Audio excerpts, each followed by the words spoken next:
Buenas. Continuemos. Esta es la tercera parte de Colirio y descubriendo a Haxatán. Sería esta porción. Es claro que toca entender esto porque, por ejemplo, hay gente que dice, y respeto sus opiniones, mas no la comparto, creería yo que parece reputación de sabiduría, pero no conforme su eficacia.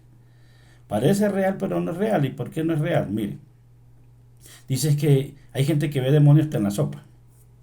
Yo soy un creyente de muchos años, o sea, he participado en muchas congregaciones, he estado y he visto y soy parte de ese movimiento allá en los años 80 y algo, casi llegando a los 90 sobre la demoniología, pero algo no me calaba, no me llegaba. Que la gente dice que mire, que lo ve, que ahí está, que ahí hay un demonio y todo era demonio. Entonces me puse a la tarea a mirar las cosas con detalle y resultó algo simple, simple que se lo voy a decir dos puntos. Si es un espíritu, pues es incorpóreo. Si es incorpóreo, no tiene una forma. Entonces, ¿qué es lo que la gente ve como demonio? Lo que hay en su cabeza.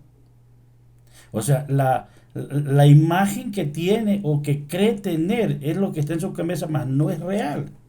O sea, hablo de la imagen.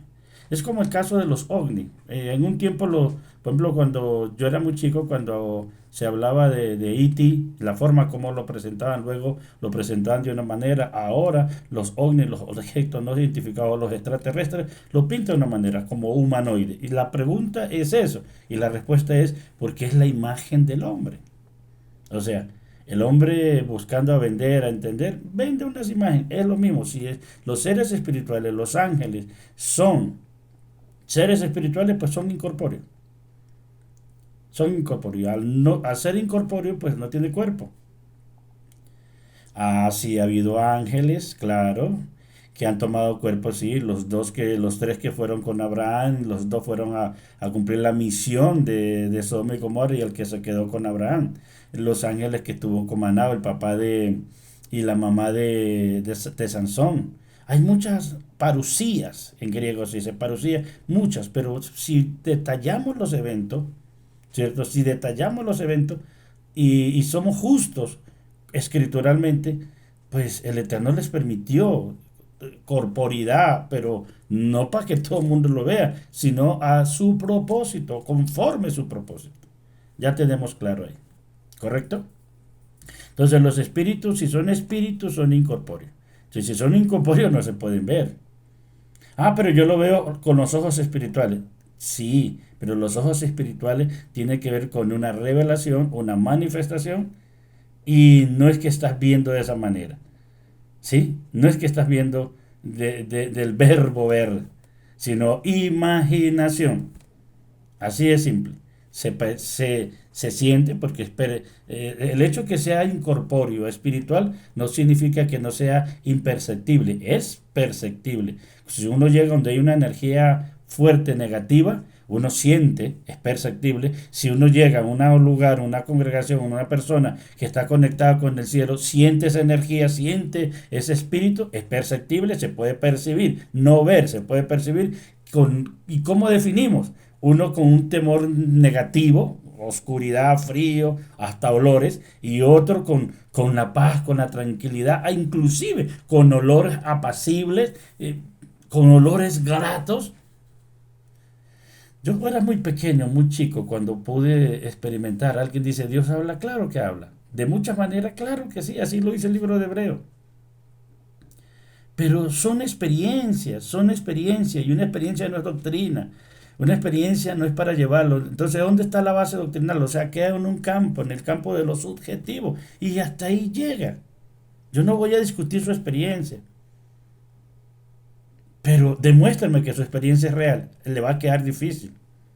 Demuéstrame cómo es. Por ejemplo, cuando hablamos el endemoniado en Ganareno, ¿cierto? Dice el registro, lo registran los evangelios, que lo ataban y él se soltaba en los sepulcros y él se soltaba con cadena. Pero mire la palabra griega al final, cuando Yeshua se encuentra con él, ¿sí? Y después que pasa lo que pasa, dice el texto que estaba en un estado cabal. Si usted toma esa palabra griega, lo deja ver que estaba en un estado mental. Quiere decir que todo el problema que él tenía era un problema mental en su mayoría. Que se manifestaba algo espiritual, sí. Ah, pero que somos legión porque habló. Correcto, la palabra legión es referente a muchos. Pero el punto aquí es cómo son. ¿Qué es? ¿Ves?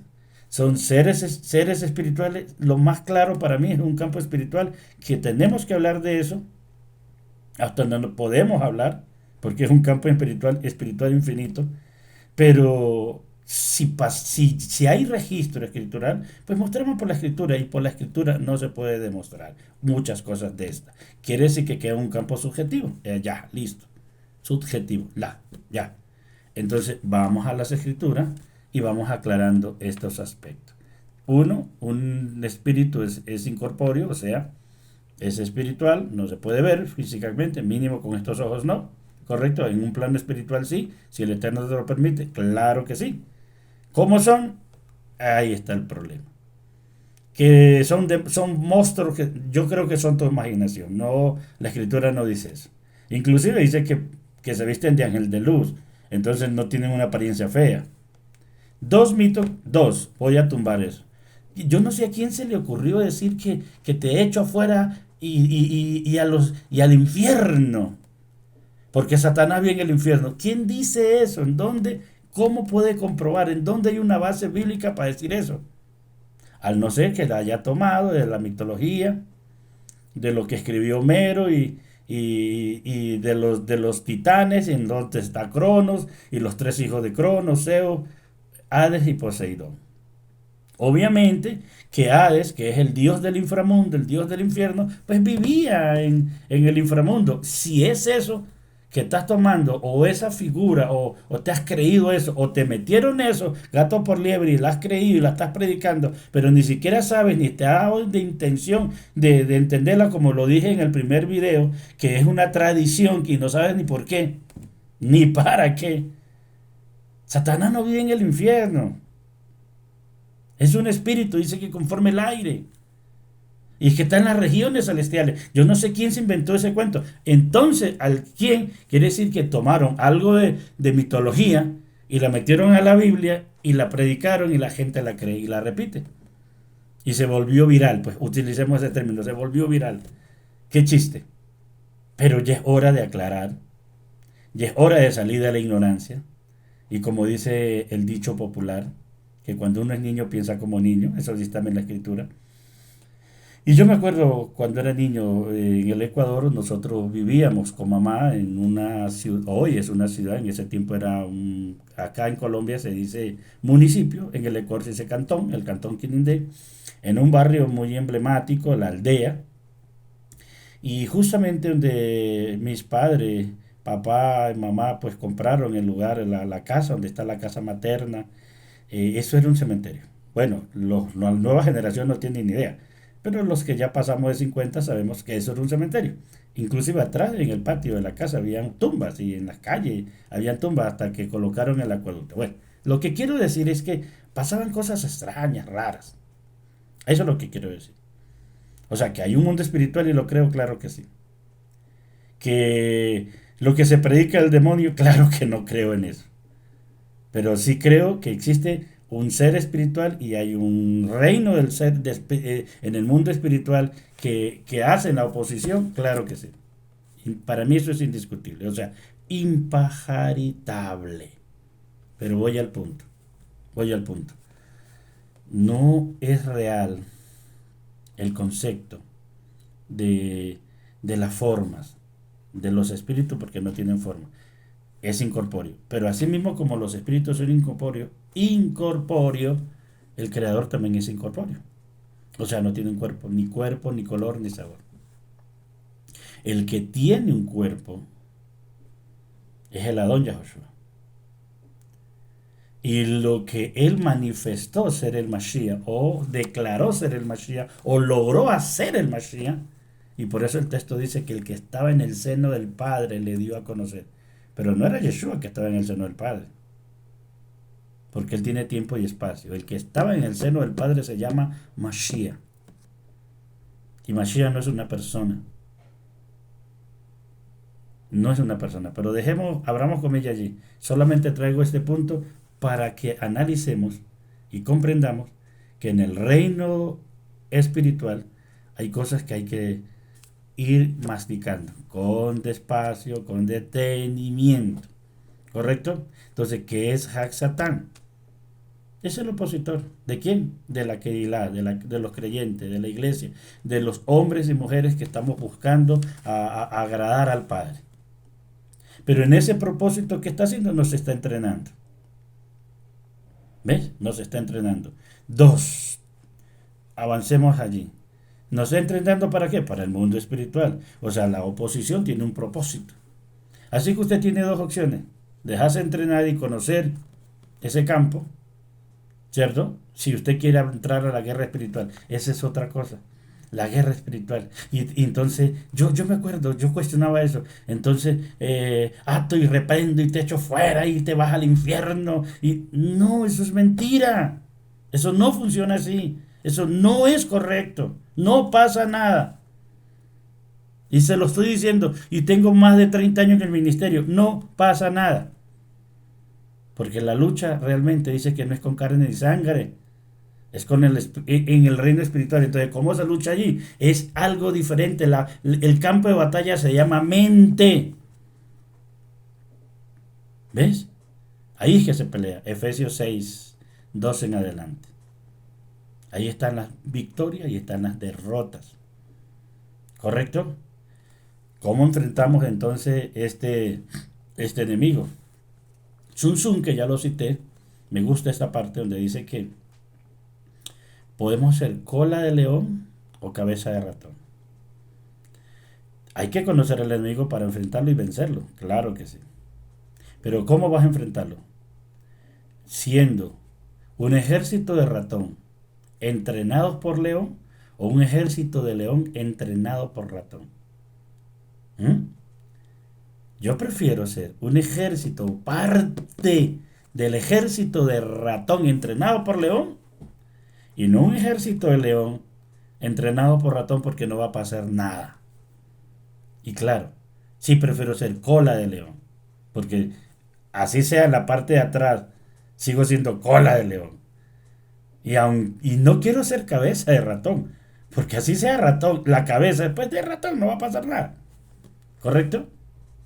El propósito de este canal y de esto es entrenarnos, capacitarnos, conocer.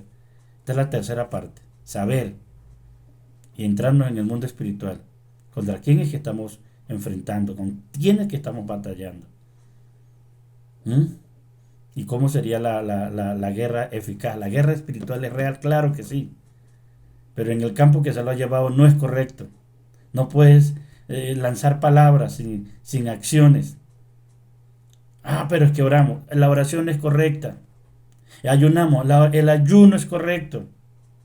Pero si oras y no determinas o no te determinas a cambiar, no pasa nada. Pasas toda la vida orando. Inclusive la gente sale de un ayuno a maltratar a su esposa, sigue mintiendo. No es en general, pero es particular. Pero en su mayoría pasa eso. Porque yo lo he visto. ¿Correcto? Hay que orar, claro. Pero si oras y no determinas cambiar, no va a pasar nada. Y concluyo en esto. Cuando Israel sale de Egipto, la noche que salió, que la noche pesa, ahí está clara la noche. Y cuando llegaron al mar de Junco, o sea, al mar estrecho, todo el pueblo con todas las cosas que ellos aún sacaron de los egipcios, porque dice que saquearon a los egipcios, y llegaron allí y se encontraron con la primera dificultad. ¿Cuál era la primera dificultad? Que había un mar y que no había un puente. Cuando miraron atrás había una columna y venía el ejército de Faraón persiguiéndolo. Entonces los atrapó el temor, el miedo, mejor dicho, terrible. Y Moshe va y llora al Eterno. Claro, es el líder, el que el Eterno lo ha usado, es el que representa entre comillas, para uno la rebeldía, para otro el libertador. Y Moshe ora y el Eterno le dice, no ores más. Es la única parte en la Biblia que yo he encontrado y la he leído muchísimas veces. No ores. si no acciona. ¿Ves?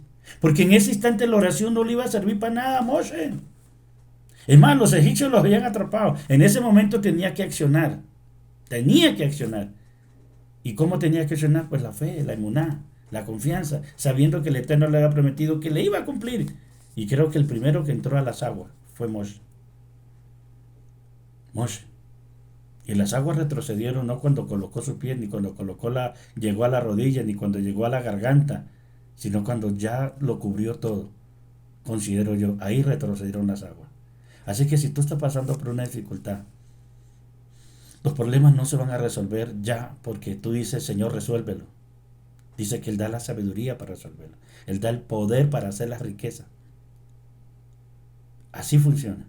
Él te da la capacidad y las personas te las coloca, pero tú tienes que hacer tu parte. Yo tengo que hacer mi parte. Debemos hacer nuestra parte. Hay momentos de orar y hay momentos de accionar. Hay momentos de obrar, hay momentos de hacer. Y no te puedes confundir, porque mucha gente está en la iglesia solo orando y no pasa nada. Tienes que orar y tienes que accionar. Bendiciones. Suscríbete al canal para que te llegue estas palabras, esta charla. Suscríbete allí, ve y va y mándanos tu like. Haznos saber que estás allí, que quieres aprender para irte revelando. Yo sé que esto no le incomoda a mucha gente porque estoy tocando creencia, no doctrina, creencia, estoy tocando la parte más sentida. Ah, entonces me engañaron. No sé si te sientes engañado, pero es tu responsabilidad de investigar. Así que no le echas la culpa a los pastores, no le echas la culpa a nadie. Tú eres responsable y eres responsable de investigar. Y si eres pastor, hoy tengo una charla con pastores, si eres pastor, entonces te, te programaron para creer algo. Es tu deber de programarte, es tu deber de investigar, es tu deber de saber. Shalom, continuamos con este tema.